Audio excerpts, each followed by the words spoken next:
Guys, pakilala ko nga pala sa inyo si Mingming, ang aking rubing cat dito. Yan, lagi siyang mag-rubing dito sa aking bahay para i-check ang mga daga na nagumagala sa loob.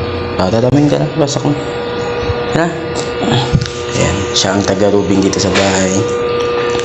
Volunteer na nag-rubing lang dito.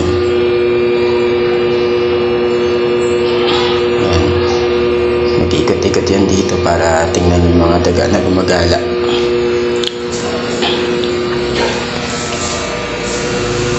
Tara, Ming.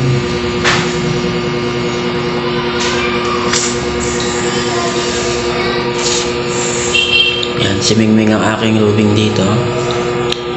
May araw na pumapasyal yan dito sa bahay para mag-rubing, para i-check kung ano bang mangyayari sa loob. Para sa mga daga na gumagala-gala. Ano, Min?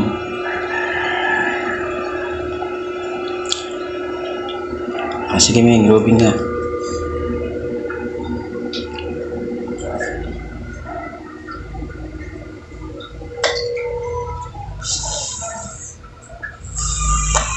Oops, wala yan dyan.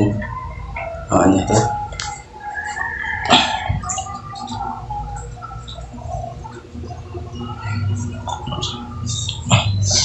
Ayan, si Mingming yung taga-check dito kung may daga pa ba na gumagala. Kasi pag may mga spider, daga, siya ang nag-rubing dito. Ayan, medyo makalat nga lang dahil di pa ako nakapagligpit. Ayan. Sige, Ming, rubing. Ayan. Mga gagamba, daga, si Mingming taga-habol dito.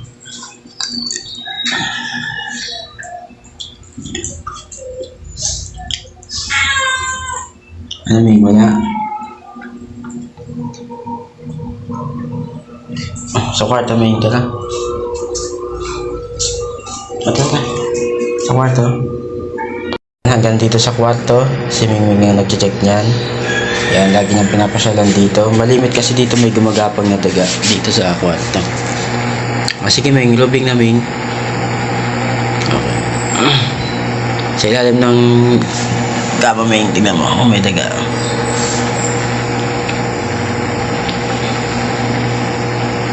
Ay, buntis na yata si Mingming ngayon. Buntis ka na, Ming? Ming, buntis ka na?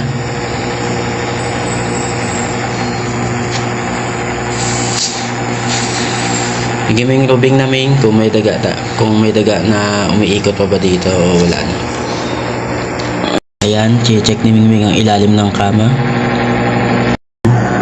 Yan, sinusuyod ni Mingming ang ilalim ng kama kung may mga daga pa ba na gumagala. Ayan, paud ulit ako sa daga. Kasi yun ang malimit na habulin dito talaga eh. Daga, gagamba, ipis, yan. Habol ni Mingming yan. Yan, Ming. Ano, Ming, wala na? Ano, wala na? Okay na? Tara. Tara. Ming, tara. Okay, salamat, Mingming. Salamat. Bye-bye.